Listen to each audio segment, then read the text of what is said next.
Halo teman-teman, kali ini kita akan lanjutkan lagi membahas tentang auditing. Tapi kali ini kita akan sedikit berbeda. Yang akan kita bahas yaitu adalah audit siklus pengeluaran. Audit siklus pengeluaran yang khususnya adalah tentang siklus pembelian dan pembayaran. Oke, tidak panjang lebar, kita mulai saja diskusinya. Silakan masuk kelas.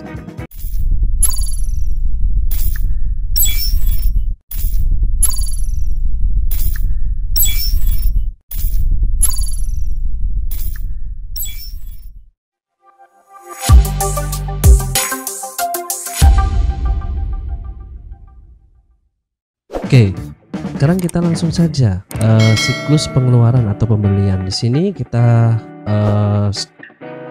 mulai dulu dari definisinya, yaitu adalah siklus pengeluaran, yaitu adalah siklus transaksi ya. Yaitu siklus transaksi tentang pengadaan barang ya, pengadaan barang dan jasa. Di mana pengadaan barang dan jasa ini untuk kegiatan operasional perusahaan. Contohnya adalah pembelian persediaan, biaya administrasi, biaya umum, biaya pemasaran, dan lain sebagainya. Nah, transaksi pengadaan barang atau jasa yang bersifat non operasional ya, yang sifatnya non operasional itu misalnya pengadaan aset tetap. Nah, itu masuknya bukan di sini, tapi masuknya adalah di audit siklus aset tetap itu sendiri ya. Oke, kemudian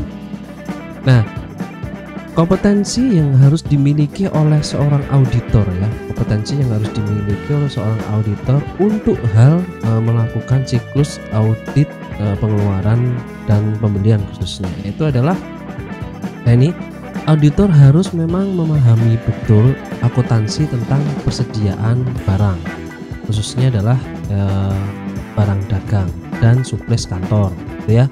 Kemudian ada juga akuntansi pengakuan kos atas barang-barang dagang yang terjual dan akuntansi atas penggunaan supplies kantor gitu ya.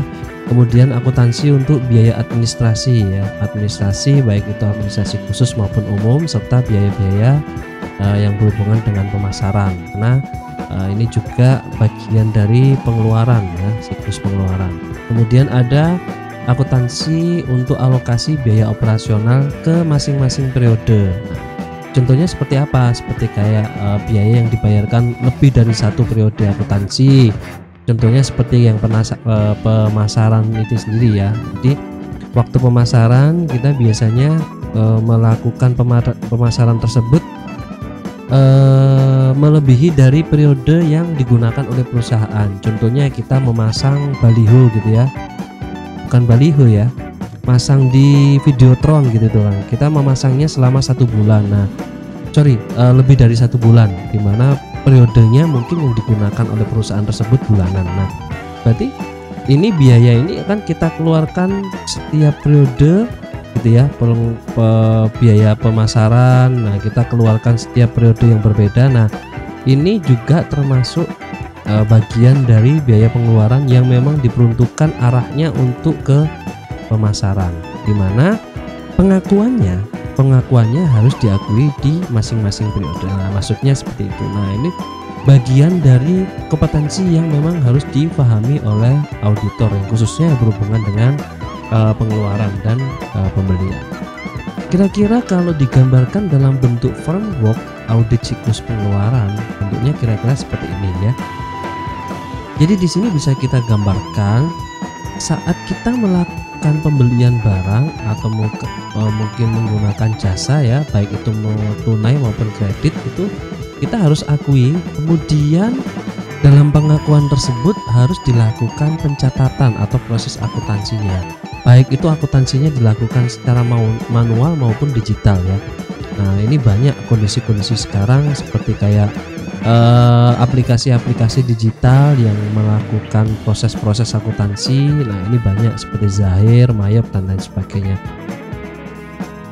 Kemudian setelah transaksi itu terjadi dan dilakukan proses akuntansi, tentunya dalam proses pelaksanaan akuntansi pasti digolongkan ke dalam akun-akun yang harusnya masuk ke dalam laporan keuangan itu sendiri, yaitu adalah pelaporan keuangan yang memang harus ada di dalam pencatatan, khususnya di dalam akuntansi. Nah, dari proses yang ada yang telah berjalan ini, semuanya dilakukan pengecekan. Dalam pengecekannya pasti yang disebut audit ini melakukan pengecekan di dalam laporan keuangan. Prosedur yang ada yang telah terjadi ini, tahapan-tahapan ini pasti ini akan berjalan dengan baik apabila sistem pengendalian internalnya juga baik. Nah, makanya daripada itu, saat melakukan audit memang tidak secara langsung turun langsung ke masing-masing transaksi yang sedang dilakukan oleh perusahaan, tetapi pertama kali perlu dilihat dahulu sistem pengendalian internalnya itu apakah sudah baik atau tidak.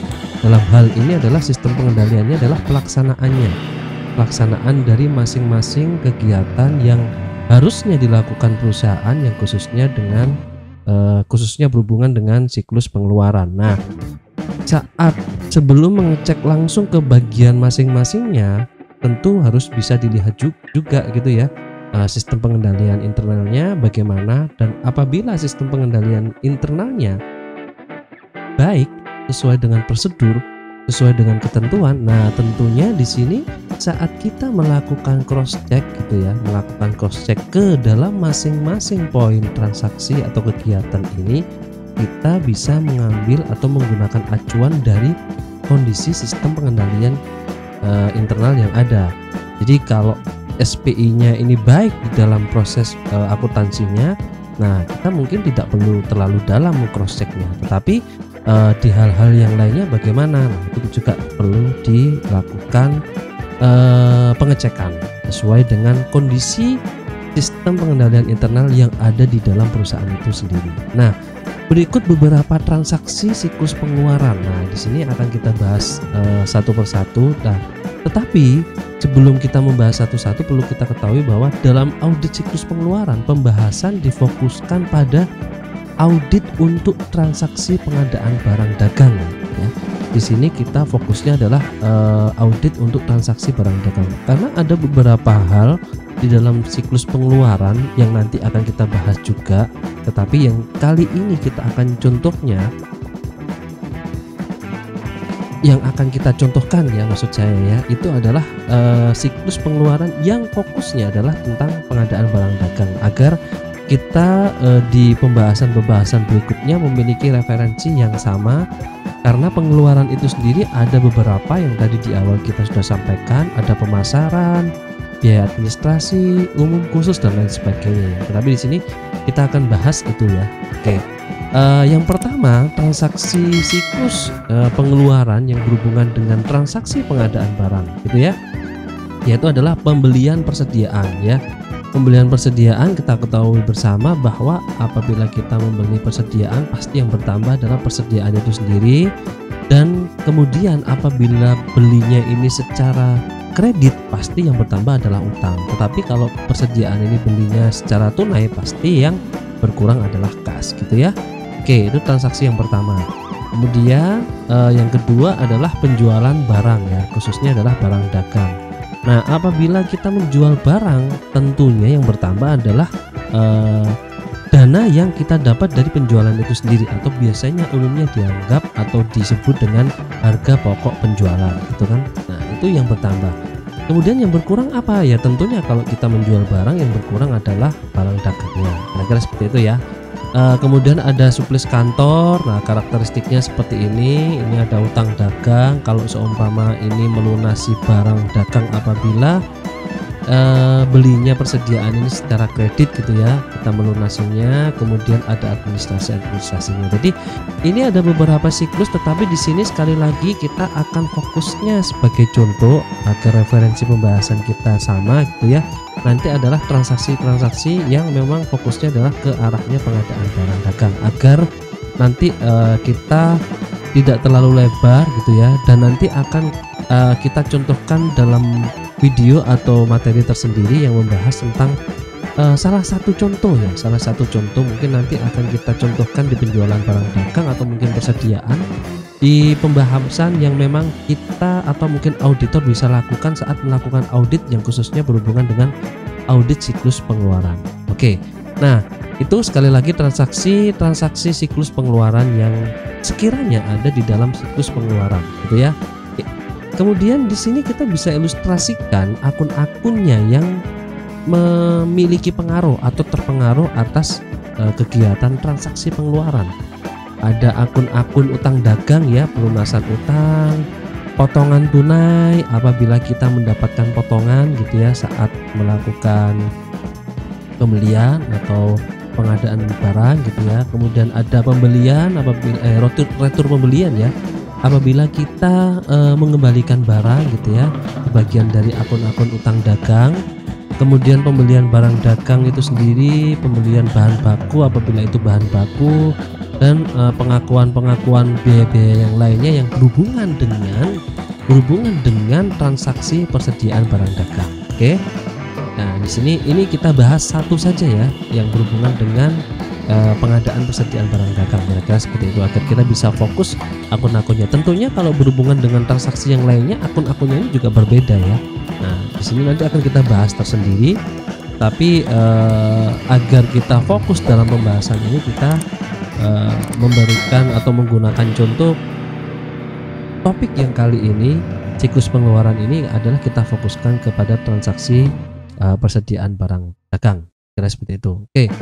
Kemudian akuntansi pengadaan barang dagang, kita juga harus pahami bahwa secara substansi gitu ya, secara substansi akuntansi pengadaan barang dagang gitu ya dan jasa itu adalah mudah ya, mudah dan sederhana ya. Sebetulnya simpel pengadaan barang dagang. Di awal tadi juga sudah ada ya jurnalnya, apabila kita beli persediaan itu tunai bagaimana, kredit bagaimana, kira-kira seperti itu. Nah, yang menjadi problem itu adalah saat transaksinya atau volumenya itu transaksinya besar teman-teman. Apabila kita melakukan transaksinya itu berjuta-juta gitu ya nilai rupiahnya, atau mungkin bahkan kuantitinya itu yang banyak. Nah, ini yang kadangkala bisa menjadi sumber permasalahan oleh bagian administrasinya atau bagian yang memang bertanggung jawab atas transaksi persediaan barang itu sendiri. Nah, makanya daripada itu sebetulnya transaksinya itu mudah, tetapi itu tadi apabila kita sudah terlalu banyak gitu ya volumenya, ya itu akan menjadi transaksi yang kemungkinan bisa terjadi permasalahan. Nah, makanya daripada itu perlunya di sini audit itu adalah untuk mengetahui problemnya itu ada di mana, dan harapannya adalah menyelesaikan masalah yang memang harusnya disesuaikan dengan kondisi seharusnya transaksi itu terjadi, kira-kira seperti itu. Nah, seandainya volume transaksi itu rendah, maka auditnya akan menjadi sederhana juga, tidak terlalu dalam-dalam juga. Jadi semua adalah kembalinya ke sini. Sebetulnya ya itu tadi, transaksinya mudah gitu ya, sederhana, tetapi ini volumenya, saat volumenya itu gede, nah kira-kira seperti itu. Tapi kalau seumpama volumenya tidak gede gitu ya, kecil gitu ya, auditnya juga prosesnya sederhana. Nah, semua itu harus dipegang betul oleh auditornya. Tekniknya, strategi auditnya itu juga harus dipegang betul oleh auditornya. Karena seorang auditor juga harus bisa memahami seberapa besar transaksi yang terjadi dan seberapa dalam audit yang harus dilakukan oleh auditornya. Nah, kira-kira seperti itu ya. Jadi harus disesuaikan juga teknik dan strateginya saat melakukan audit, khususnya yang berhubungan dengan pengadaan barang dan jasa, kira-kira seperti itu. Makanya harus disesuaikan juga. Kita juga tidak bisa mengecek terlalu dalam apabila transaksi itu ternyata tidak terlalu banyak ya, dan volumenya tidak gede. Makanya kita juga harus sesuaikan dengan volume transaksi yang terjadi dalam kegiatan pengadaan barang dan jasa itu sendiri. Nah, tujuannya untuk apa sih? Tidak lain adalah untuk menguji kewajaran ya, kewajaran sesuai asesmen manajemen, sesuai dengan audit siklus yang lainnya yang sebelumnya. Semua adalah arahnya adalah kewajaran atas asesmen manajemen. Di video-video yang lainnya juga sudah saya jabarkan bagaimana itu harus diperhatikan, dan referensi mana dan referensi apa yang digunakan, yaitu asesmen manajemennya itu juga sudah saya jabarkan. kira-kira seperti itu. Nah, asasi manajemen itu apa? Juga saya sudah contohkan. Nah, tentunya sekali lagi tujuannya adalah untuk melihat kewajarannya ya, sesuai bukti pendukung, kemudian pembukuannya, dan tentunya sesuai dengan standarnya, standar akuntansinya, dan sesuai dengan framework pelaporan keuangan yang seharusnya ada dan terjadi dalam kegiatan pengeluaran ataupun juga pembelian itu sendiri. Oke, itu tujuan dari audit. Nah, untuk prosedur audit juga tidak jauh berbeda, harus memahami karakteristiknya, kemudian memahami karakteristik transaksinya ya, siklus dari pengeluaran itu sendiri. Kemudian SPI-nya juga bagaimana, ini standar semua audit sama, jadi kita harus memahami karakteristiknya, SPI-nya, menguji SPI-nya gitu ya. Kemudian tentunya secara substantif ya, kita juga cek dengan sifat, saat, luas pengujian disesuaikan dengan hasil asesmen tingkat resikonya. Jadi kita cek semuanya, karakteristiknya, SPI-nya, kemudian secara substantif itu berpengaruh besar atau tidak secara material dan lain sebagainya. Nah, itu prosedur audit secara umum dan semuanya termasuk di audit siklus pengeluaran dan pembelian yang kali ini kita bahas. Kemudian potensi-potensi yang mungkin terjadi di dalam transaksi pengeluaran. Ada beberapa transaksi yang ini notabene sudah teridentifikasi dari transaksi-transaksi yang lalu atau kegiatan-kegiatan auditor yang lalu yang sudah pernah dilaksanakan, bisa digolongkan kira-kira seperti berikut. Yang pertama adalah risiko salah saji, ini adalah kesalahan klasifikasi ya. Klasifikasi yang harusnya utang jangka pendek dijadikan utang jangka panjang. Nah, kadang ini klasifikasi ini agak sering terjadi ya. Kita melakukan transaksi di mana transaksinya itu adalah melebihi jangka waktu 1 tahun bahkan 2 tahun, tetapi kita mengakuinya adalah cara utang jangka pendek. Nah, itu juga menjadi permasalahan tersendiri. Oke. Kemudian ada juga kesalahan pisah batas atau cut off transaksi. Biasanya hal-hal yang seperti ini kalau berhubungan dengan pengadaan barang, ini FOB-nya ya, shipping point atau destination point. Nah, tentunya teman-teman sudah tahu ya bagaimana shipping point, bagaimana destination point, dimana maksudnya adalah mengakui sebuah barang itu saat dikirim menjadi milik kita itu kapan, saat waktu sudah pengiriman atau saat barang itu sampai di tempat kita. Nah, kira-kira seperti itu. Ini kadang-kala sering terjadi kesalahan teman-teman di sini. Oh, barangnya bagaimana? Barangnya ini kita akui saat barang sampai di tempat kita. Nah, itu namanya FOB destination. Saat barangnya dalam pengiriman itu belum bisa disebut barang milik kita. Nah, bagaimana ketentuan-ketentuan mana shipping point, mana destination ya? Tentunya saat awal transaksi dengan suppliernya, hal-hal seperti ini kita tentukan terlebih dahulu. Dan biasanya bahkan di dalam faktur, di dalam bukti transaksi, di sini jelas teman-teman, ada kesepakatan dalam hal pengakuan dalam transaksi pembelian itu, mau shipping point atau destination point. Iya, kira-kira teman-teman ya. Oke, kemudian ada juga kesalahan faktur pembelian, misalnya salah unitnya, salah harganya, salah perkalian antara unit dikali harga atau kuantiti dikali harga. Ini umumnya seperti itu ya. Nah, ini perlu penyesuaian gitu ya.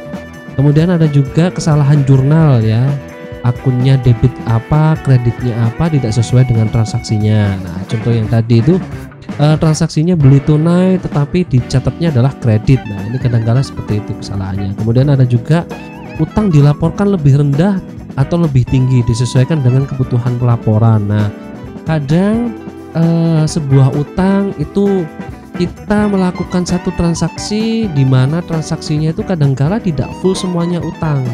Transaksinya 1 juta gitu ya, di mana kita DP-nya adalah 500.000. Nah, 500.000 gitu ya. Nah, 500.000 ini otomatis kita tunainya adalah 500.000 sedangkan utangnya 500.000. Nah, kesalahan ini yang kadangkala terjadi. Kita mencatatnya adalah 1 juta. Lah, kita lupa bahwa kalau kita sudah kas gini berarti kita mengakui utangnya tidak 1 juta tetapi 500.000, di mana sisa dari selisih dari DP yang sudah kita berikan dari transaksi 1 juta itu sendiri. Nah, kira-kira contohnya seperti itu ya teman-teman ya. Kemudian ada lagi juga beban operasional yang dilaporkan lebih rendah. Contohnya kita waktu membeli barang ada biaya-biaya tambahan, biaya angkut atau mungkin biaya administrasi untuk pengirimannya dan lain sebagainya. Nah, itu biasanya hal-hal yang seperti ini sering terjadi. Nah, ini yang juga perlu diperhatikan. Kemudian ada kesalahan pengolahan data transaksi karena volume transaksinya. Nah, tentunya ini yang paling penting juga karena volume. Kemudian pembelian yang dilakukan pada pemasok yang tidak diotorisasi. Nah, maksudnya diotorisasi apa? Kadangkala kalau kita sudah melakukan pembelian itu biasanya kita pasti memiliki hubungan khusus dengan suppliernya, dan tentunya data supplier ini sudah masuk ke dalam data transaksi kita lah. Ini yang sering terjadi, kita melakukan transaksi kepada supplier di mana data suppliernya tidak atau belum masuk di dalam data kita. Dan terjadi apa? Apabila transaksi itu utang atau mungkin juga tunai, kita tidak bisa men-trace, kita tidak bisa mencari tahu kesalahannya ada di mana, dan kita tidak bisa konfirmasi karena supplier ini datanya belum masuk. Nah, ini kadang-kala harus dilakukan otorisasi. Karena kenapa? Transaksi yang terjadi terhadap supplier pembelian atau pengeluaran itu kita pasti memiliki kebijakan-kebijakan tertentu yang memang harus dilakukan.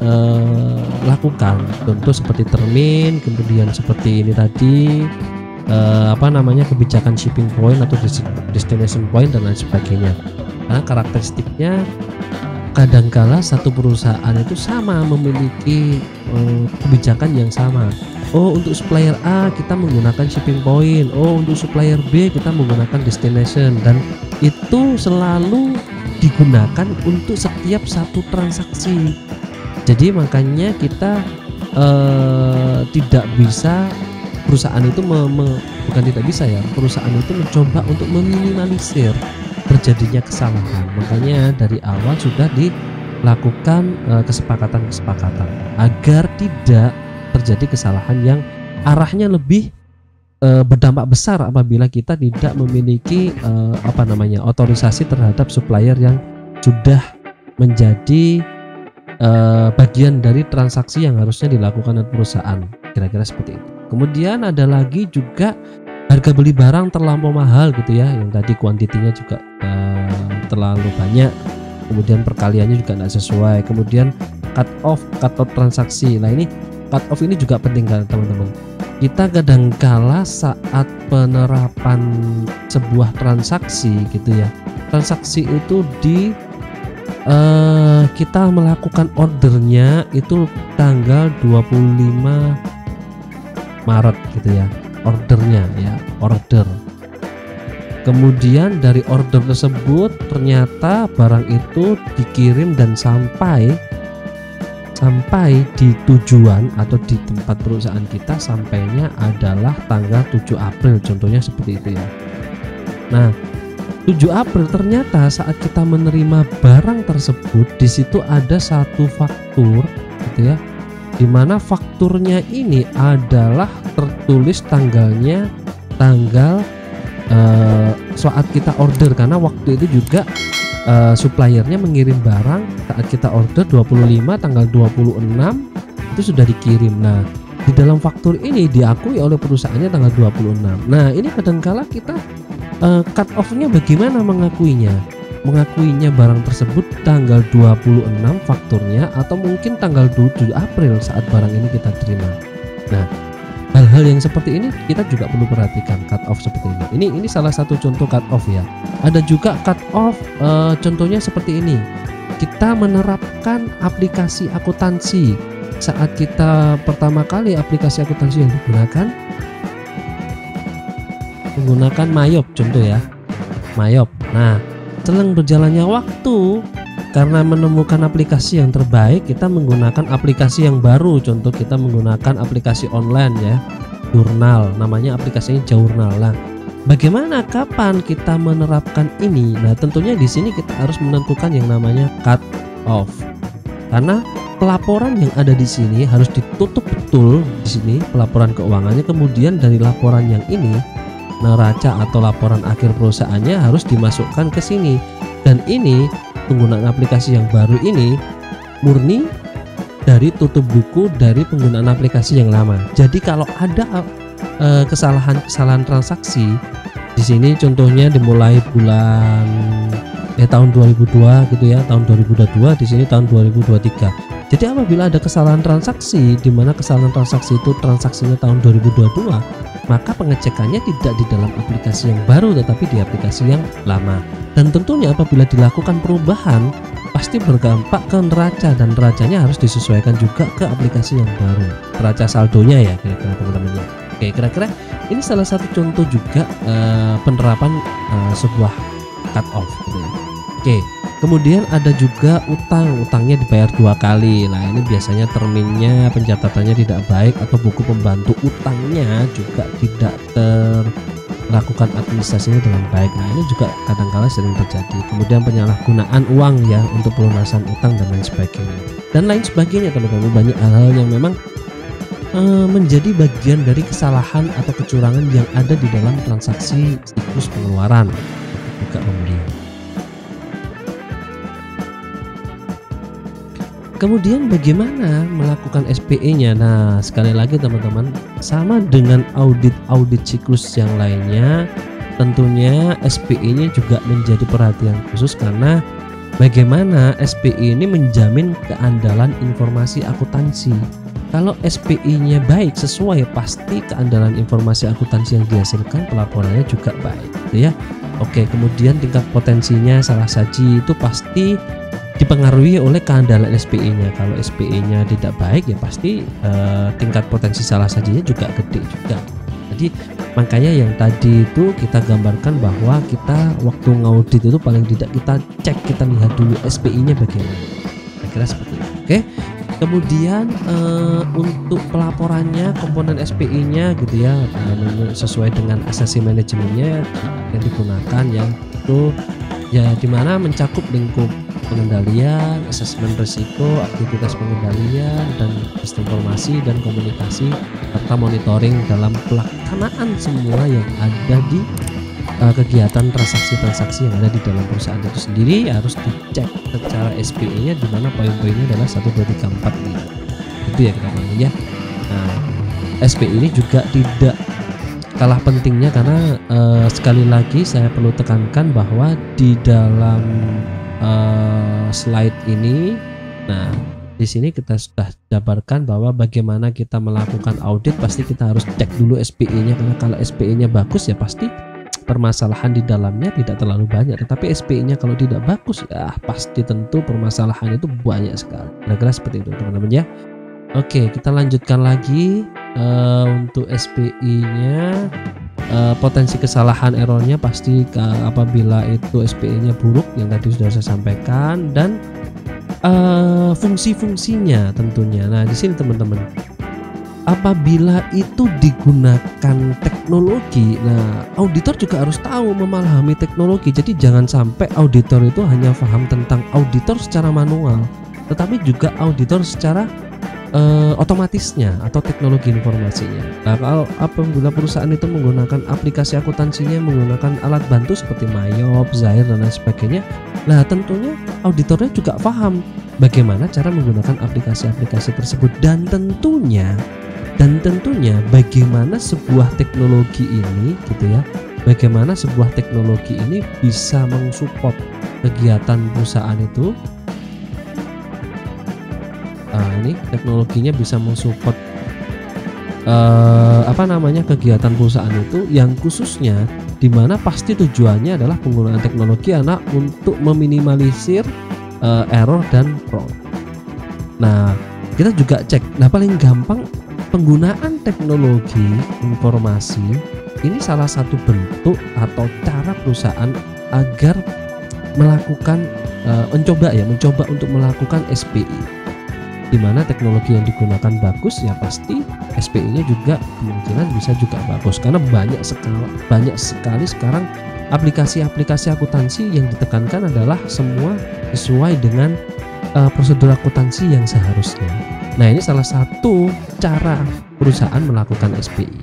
Nah Kalau sudah seperti ini, auditor juga harus paham tentang teknologi, bagaimana melakukan cross check-nya, dan tentunya tidak serta-merta mentah diambil dari aplikasi yang digunakan, tetapi diambil dari yang namanya database yang memang digunakan oleh aplikasi tersebut.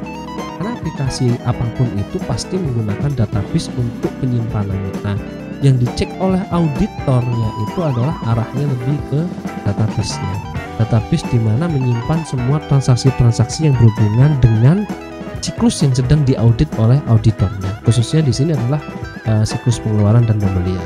Kira-kira seperti itu ya. Oke, tujuannya pasti sama gitu ya, mencegah potensi penyalahgunaan, potensi minimalisir potensi error fraud, meningkatkan kualitas pekerjaan. Nah, fungsinya pasti ini untuk pemesanan pembelian bisa agar bisa sesuai gitu ya, sesuai dengan prosedur dan alur pesanan pembelian, penerimaan, penyimpanan barang dan lain sebagainya. Dan semua perlu diperhatikan dan diantisipasi berbagai macam risiko dalam pelaksanaan masing-masing transaksi agar tidak terjadi penyalahgunaan jabatan, error fraud dan lain sebagainya. Ini salah satu bentuk SPI yang harus dilakukan oleh perusahaan, dan biasanya ini bisa diminimalisir dengan menggunakan teknologi informasi dan SOP pelaksanaan manajemen yang berhubungan dengan prosedur pencatatan transaksinya yang berhubungan dengan siklus pengeluaran dan pembelian.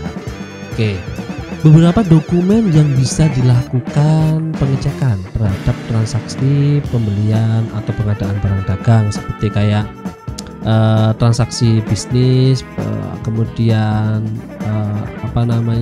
ini dokumen-dokumen yang fungsinya untuk pengendalian, fungsinya dokumen-dokumen yang kita cek itu adalah sebagai alat pengendali gitu ya, perintah transaksi, bukti transaksi bisnis, kemudian untuk dianalisis, dan semuanya itu harus lengkap teman.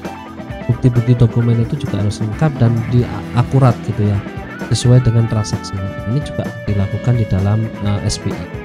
Nah, contoh buktinya apa saja? Nah, ini permintaan pembelian, pesanan pembelian, bukti penerimaan barang, faktur gitu ya, ada voucher.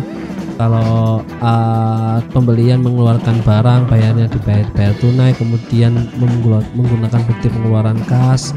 Kemudian ada juga memo debit apabila itu pemotongan transaksinya tidak karena retur atau mungkin kerusakan barang gitu ya. Nah, kemudian retur itu sendiri berbeda ya teman-teman ya, sebetulnya transaksinya hampir mirip kalau dicatat di dalam pencatatan akuntansinya, di dalam jurnalnya, antara memo debit sama retur pembelian.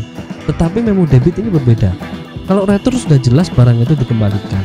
Kalau memo debit ini adalah lebih ke pengurangan karena memang terjadinya sesuatu. Contoh, saya pernah menemui kasus barang yang diperjualbelikan itu adalah barang-barang yang pecah belah, di mana dalam proses pengiriman gitu ya, pesannya 10, dalam proses pengiriman rusak 1. Nah, pecah 1 gitu ya. Saat barang sampai di tempat tujuan gitu ya, pecah belah gitu ya, barangnya pecah belah. Saat dikirim,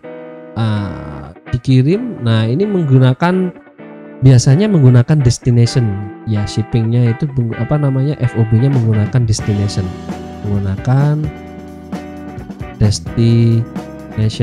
Nah, kalau menggunakan destination, barang yang awalnya pesan 10 pecah 1 berarti sampainya adalah 9. Bagaimana mengakuinya? 1 ini bagaimana? Lah, satunya ini kan sudah pecah. Lah, kadangkala ini sudah dilakukan kesepakatan oleh masing-masing perusahaan. Apabila pecah ya sudah dilakukan memo debit aja, karena tidak mungkin melakukan retur terhadap barang yang sudah pecah ini. Kenapa tidak mungkin? Karena ekspedisinya pun juga tidak mungkin menerima barang yang seperti ini karena bisa membahayakan. Atau mungkin bahan cair ya, bahan cair kirimnya 10 jerigen gitu ya, kemudian pecah 1, bocor 1 sampai di tempat 9 ya, ini jerigen kosong gitu ya, kan tidak mungkin yang diretur adalah jerigennya. Nah, makanya ini dilakukan memo debit, pemotongan, di mana pemotongan tersebut karena satu kondisi, tidak dalam rangka mengembalikan barang, tetapi memang harus dilakukan pengurangan atas pengakuan barang yang diterima, yaitu adalah cuma 9. Nah, hal-hal yang seperti ini teman-teman Hal-hal yang seperti ini tidak bisa kita tahu apabila kita tidak menemuinya saat di lapangan atau melakukan audit. Nah, hal-hal yang seperti ini perlu perlu dilakukan peningkatan pengalaman mungkin ya, karena kalau semakin banyak pengalaman pasti auditor sudah tidak bingung lagi saat melakukan audit. Seperti contoh kasus yang saya contohkan seperti itu salah satu contohnya. Itu contoh-contoh bukti yang memang ada di dalam siklus pengeluaran ya, khususnya di siklus pengeluaran yang transaksinya adalah pengadaan persediaan barang dagang, pembelian dan lain sebagainya. Oke, kalau ada bukti contoh-contoh yang lainnya masih banyak lagi teman-teman ya, nanti silakan dicari di Google gitu ya teman-teman ya. Oke, kemudian ada juga ini dokumen pembukuan register permintaan pembelian, pesanan pembelian, penerimaan barang dan lain sebagainya. Dan kemudian ada juga ini udah masuk ke pelaporan keuangan gitu ya, arahnya ke pelaporan keuangan. Ada buku besar, di mana buku besar itu khusus buku besar utang, mencatat semua transaksi yang berhubungan dengan utang. Kemudian juga ada buku pembantunya. Di sini kita bisa cek kita utang ke siapa saja, suppliernya namanya siapa, terminnya kapan, jangka waktu pembayarannya dan lain sebagainya. Kira-kira seperti itu. Oke. Nah, sesi manajemen kategorinya tetap sama sesuai framework yang kita gunakan dan pernah kita bahas, yaitu PCAOB ya gitu ya bahasa gampangnya. Eksistensinya, kelengkapannya, hak kewajiban, penilaian alokasinya, penyajian pengungkapannya dan lain sebagainya. Ini poin-poin ini juga harus kita pegang karena kita menggunakan framework yang harusnya kita juga gunakan saat melakukan audit siklus apapun itu, khususnya kalau di sini adalah siklus pengeluaran dan pembelian. Kira-kira bentuk arus akuntansinya arus akuntansi kira-kira seperti ini ya. Ini kalau pengeluaran ya, apapun itu ya, pembelian, penerimaan barang, retur, pelunasan. Nah, ini semua harus buat bukti transaksinya atau juga dimasukkan juga ke buku pembantu ya, pembantu utang, pembantu transaksi dan lain sebagainya. Dan tentunya dari bukti itu di jurnal gitu ya, kemudian dibuatkan buku besarnya atau akun-akunnya, kemudian disesuaikan, tentu pasti sesuai ini buku besar dengan buku pembantu, karena perbedaannya kalau buku besar ini tidak tercantum biodata informasi tentang suppliernya, tetapi kalau di buku pembantu ini tercantum atau mungkin digolongkan ya, bukan mungkin ya, kalau di buku besar ini digolongkan berdasarkan kode akun, tapi kalau di buku pembantu digolongkan berdasarkan suppliernya. Jadi tidak mungkin ini tidak sama. Buku besarnya berapa, pasti buku pembantunya juga sama. Perbedaannya adalah penggolongan, ini sesuai akun, ini sesuai suppliernya. Umumnya kira-kira seperti itu. Nah, dari buku besar dibuat laporan keuangan, buku pembantu dibuat laporan manajerialnya. Kenapa kok laporan manajerial? Ya kita bisa tahu utang kita jangka pendek berapa, jangka panjang berapa. Kita harus mempersiapkan kegiatan operasional perusahaan itu sebagaimana, disesuaikan dengan kondisi yang harusnya kita juga bisa memanajemen. Karena kalau kita tidak manajemen, kemudian kita tidak persiapkan, kita harus bayar utang dan lain sebagainya. Nah, ini juga lemah di dalam laporan manajerial gitu ya. Nah, yang dicek itu adalah di laporan keuangan secara substantif, yaitu untuk menguji kewajaran saldo akunnya. Saldo akunnya yang ada di sini bagaimana? Nah, ini pasti kita cek mundur atau tracing mundur. Oh, laporan keuangannya utangnya berapa gitu ya, 1M ini dari mana aja, kita cek buku besarnya, transaksinya kita cek, kemudian kita cek 1M ini ke siapa saja, kita bisa lihat di buku pembantu dan lain sebagainya. Ini kira-kira bentuk simpelnya yang kita bisa ilustrasikan di dalam arus akuntansi. Nah, materialitas salah sajinya tentunya kita tidak perhatikan juga, bukan tidak diperhatikan, kita juga perlu perhatikan secara keseluruhan. Semua audit kita harus cek materialitas salah sajinya. Semakin ini ya, angka materialitas ditentukan berdasarkan tingkat risikonya ya. Jadi apabila semakin tinggi risikonya, berarti ya materialitasnya kecil gitu ya, dan lain sebagainya. Dan begitu pun juga sebaliknya, dan akan semakin rendah toleransinya terhadap salah satu, atau mungkin angka materialitasnya semakin kecil, kira-kira seperti itu. Nah, hal substantif yang harus lakukan dan bisa dilakukan dalam pengecekan transaksi khususnya utang dagang ya. Dicek dulu, menyocokkan saldo awalnya dengan saldo per auditnya, memeriksa dan mencatat kemungkinan adanya transaksi yang tidak lazim. Nah, ini yang harus dilakukan secara substantif gitu ya, memeriksa kesesuaian antar data pembukuan, antara jurnal, buku besar, buku pembantu yang tadi sudah saya sampaikan gitu ya. Memeriksa kebenaran penjumlahan ya, perkalian antara kuantiti dan harga dan lain sebagainya. Ini prosedur yang pertama. Kemudian secara analisa kita juga bisa cek rasionya utang bagaimana, perputaran utangnya, perusahaan itu sehat atau tidak, rasio utang terhadap aktiva lancarnya dan lain sebagainya. Ini juga kita perlu cek karena mengapa kadangkala perusahaan juga tidak melakukan pengecekan terhadap hal-hal yang seperti ini karena dirasa itu sulit. Nah, padahal kalau ini dilakukan pengecekan ini, bukan pengecekan ya, apa namanya, hal-hal seperti kayak membandingkan antara rasio utang dengan aktiva lancar, ini bisa melihat kita bisa melihat, perusahaan bisa melihat bahwa perusahaan itu kedepannya sehat atau tidak sehat dan lain sebagainya. Kira-kira seperti itu. Kemudian melakukan pengujian transaksinya, dicek ya. Nah, ini mulai dicek masing-masing transaksi yang sekiranya dirasa terjadi keanehan gitu ya, bisa dicek transaksinya. Kita ambil sampel aja, kita nggak bisa mengambil semuanya. Nah, makanya volume transaksi itu mempengaruhi. Apabila gede lah, berarti pengecekan auditnya juga harus dalam. Tetapi kalau semua volumenya kecil ya tidak usah dalam. Nah, makanya perlunya adanya sampel transaksi untuk mengecek gitu ya. Apa yang perlu dicek? Nah, banyak ya, ini vouchingnya, vouching terhadap kredit utangnya, kemudian debit utang ke bukti pelunasannya, kemudian kalau ada cut off-nya bagaimana dan lain sebagainya. Pengujian saldonya juga seperti itu ya, saldonya juga dicek.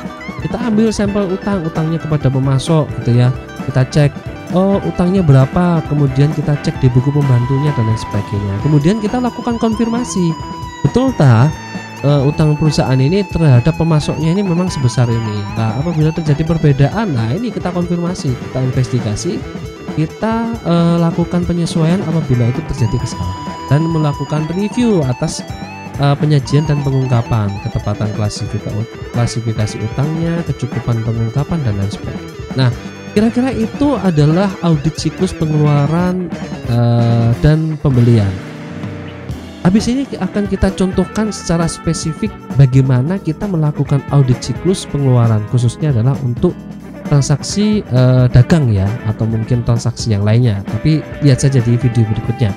Saya akan coba contohkan bagaimana seorang auditor, atau seharusnya bagaimana kita melakukan audit terhadap sebuah transaksi yang real yang harusnya kita lakukan pengecekan, khususnya adalah kali ini adalah berhubungan dengan siklus pengeluaran. Oke. Kira-kira seperti itu ya teman-teman ya, poin pembahasan kita kali ini. Sampai ketemu lagi di video-video berikutnya ya teman-teman ya, yang membahas tentang poin-poin yang berhubungan dengan auditing, khususnya auditing yang mungkin siklus yang lainnya. Kira-kira seperti itu. Sampai ketemu lagi di video berikutnya. Semoga bisa membantu, dan kami tunggu apabila ada poin-poin yang perlu dibahas, silahkan disampaikan di kolom komentar. Semoga bermanfaat. Saya Eki, terima kasih.